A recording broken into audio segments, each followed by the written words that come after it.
మాజీ సీఎం జగన్ ని ఉద్దేశపూర్వకంగానే చంద్రబాబు విమర్శిస్తున్నారని ఎస్పీ అంజాద్ బాషా అన్నారు. ఇక వైఎస్ఆర్సీపీ పార్టీ పిలుపు మేరకు కడపలోని శ్రీ లక్ష్మీ వెంకటేశ్వర స్వామి ఆలయంలో నాయకులతో కలిసి ప్రత్యేక పూజలు నిర్వహించారు.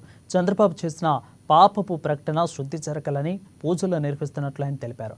కుట్రపూరిత రాజకీయాలకు దేశంలోనే కేర్ ఆఫ్ అటర్ చంద్రబాబు అని విమర్శించారు. 100 రోజుల పరిపాలనలో ప్రజలకు ఏం చెప్పాలో తెలియక అనవసరమైన విషయాలను తెరపైకి తెచ్చి జగన్పై ఆరోపణలు చేస్తున్నారని అంజాద్ బాషా మండిపడ్డారు.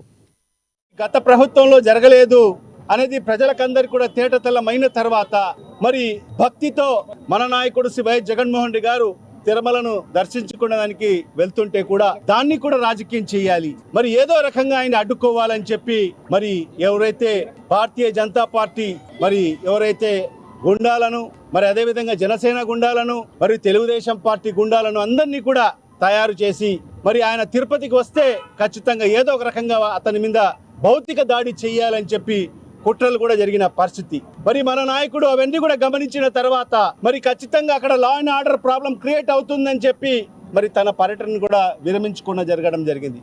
ఈ రాష్ట్ర